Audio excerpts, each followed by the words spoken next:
আসসালামু আলাইকুম ওয়া রাহমাতুল্লাহি ওয়া বারাকাতুহু। আমি এই মুহূর্তে আছি পুরাতন মুন্সিয়াট ইউনিয়ন জামমুরা গ্রামে। জামমুরা গ্রামে মাদ্রাসায় আমাদের চন্দন বিয়া মাটিও মানুষের পক্ষ থেকে, সেই সংগঠনের পক্ষ থেকে বাচ্চাদের খাওয়ার জন্য, এতিম অসহায় যারা আছে ওনাদের জন্য 100 কিলো চাউল, আরও মায় মশলা, আলু, তো তেল 10 কেজি, মুরগি এমনকি সব দিয়ে গেছি ইনশাল্লাহ। এই চন্দন বিয়া মাটিও মানুষ অতীতেও ইনশাল্লাহ এই মাদ্রাসা অনেক হেল্প করছে।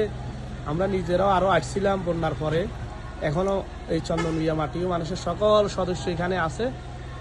যারা দেশে আছেন, প্রবাসীগুলো তো নাই লাইফে দেখবেন, তো যারা দেশে আছেন সবাই আমরা আসছি জামমুরা মাদ্রাসার জন্য। এই মাদ্রাসাতে আসলে বেশিরভাগ অসহায় মাদ্রাসা, দূর থেকে আসি বাচ্চারা পড়ালেখা করে।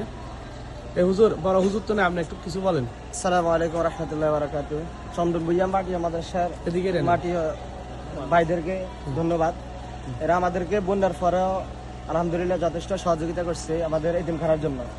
এখন আলহামদুলিল্লাহ আমাদেরকে সাহায্য করার জন্য আসতেছে, ওদেরকে ধন্যবাদ। সবাই ওদের জন্য দোয়া করবেন ইনশাল্লাহ, তারা যেন এই সংগঠন আগায় যেতে পারে। সবার কাছে অনুরোধ রইল, সবাই দোয়া করবেন ইনশাল্লাহ। এই চন্দন বিয়া মাটিও মানুষ ইনশাল্লাহ এই সংগঠনকে ফেনী থেকে পরশুরাম পর্যন্ত ইনশাল্লাহ আমরা সব জায়গায় ইনশাল্লাহ আগামীতে সাহায্য সহযোগিতার হাতটা বাড়াই দিব। অতীতেও ইনশাল্লাহ করি এসছে এবং কি আগামীতেও ইনশাল্লাহ করব।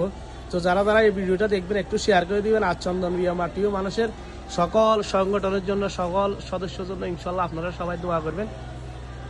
এখানে আমাদের আমেরিকান প্রবাসী 2 ভাই আছে ইনশাল্লাহ এই সংগঠনের মানে প্রতিষ্ঠাতা ইনশাল্লাহ। তো ওকে, আসসালামু আলাইকুম ওয়া রাহমাতুল্লাহ। সবাই চন্দন বিয়া মাটিও মানুষের জন্য দোয়া করবেন। ওকে।